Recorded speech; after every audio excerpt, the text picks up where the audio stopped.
Magandang gabi mga kaibigan. Ang pamagat ng kuwento natin ngayon ay pamahiin.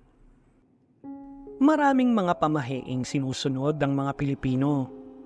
Hindi mo alam kung totoo ba ang mga ito o gawa-gawa lang ng mga matatanda. Pero hindi masamang mag-ingat at huwag masyadong dibdibin ang mga pamahiin. Isang araw, nalalapit na ang Friday the 13th.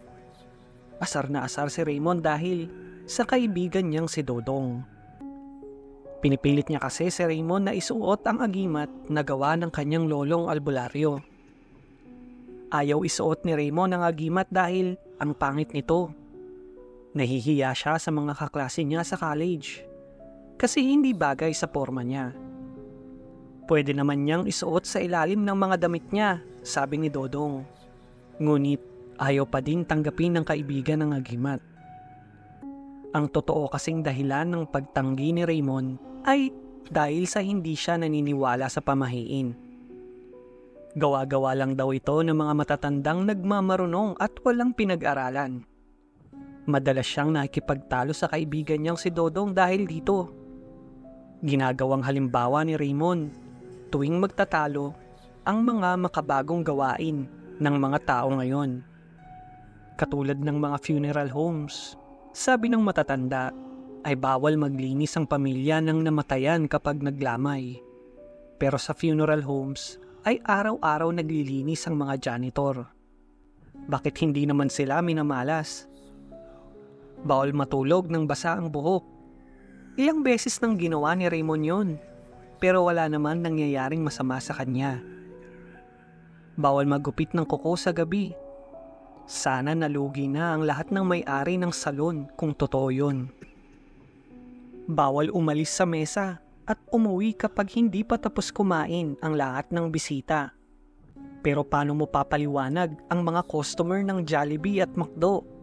Ibig sabihin, lahat ng kakain sa loob sabay-sabay dapat aalis para hindi malasin?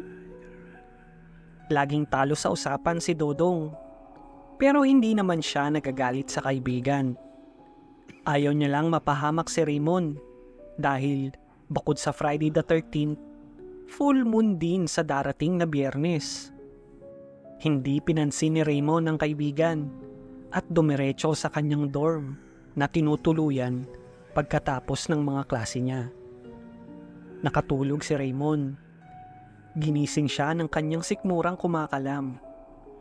Kaya lumabas siya ng dorm para bumili ng pagkain. Umaambon ng gabing iyon.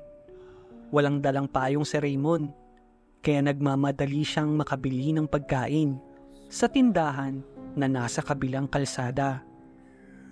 Pagkatapos niyang bumili ng pagkain, ay biglang bumuhos ang ulan, kaya patakbo siyang umuwi. Nakasalubong niya ang isang itim na pusang tumatakbo din. Naisip na naman niya ang kaibigang si Dodong. Malas daw makasalubong ng itim na pusa. Kaya naisip niyang patunayan na hindi ito totoo. Mabilis na tumakbo si Raymond at sinipa ang itim na pusang nasa gitna ng kalsada. Dahil dito ay hindi niya namalayan ang pagdating ng isang mabilis na sasakyan. Tanging mga ilaw lamang ng sasakyan ang nakita ni Raymond.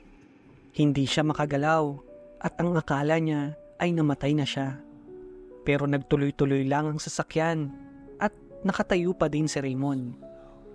Nakahinga siya ng malalim dahil inilagan siya ng sasakyan.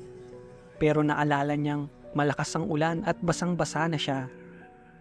Nawala ang gutom niya dahil sa nangyari. Kaya tumakbo siya papunta sa dorm at nagpa siyang matulog na lamang. Nagising si Raymond kinaumagahan. Tumingin siya sa kalendaryo at nakita niyang dumating na ang araw na kinakatakutan ng kanyang kaibigan.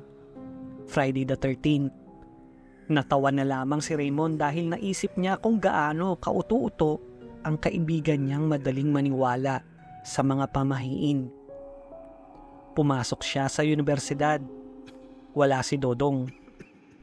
Namiss ni Raymond ang kaibigan kahit makulit ito. Buong araw kasing walang pumapansin sa kanya, kahit na sino. Malungkot si Raymond, kaya naisip niyang umuwi na lamang sa bahay ng kanyang mga magulang. Ngunit pagdating niya sa kanila ay may napakaraming tao. Hindi niya naiintindihan ang nangyayari, kaya mabilis niyang hinanap ang kanyang mga magulang. Pero ang una niyang nakita ay ang kanyang kaibigang si Dodong. Lumapit siya dito at kakausapin na sana, pero lumabas ng bahay ang mga magulang niya. Umiiyak ang mga ito kaya nagtaka si Raymond. Pilit siyang nagtatanong kung bakit pero hindi sila sumasagot. Hanggang sa nakuha ang atensyon ni Raymond sa liwanag na galing sa loob ng bahay.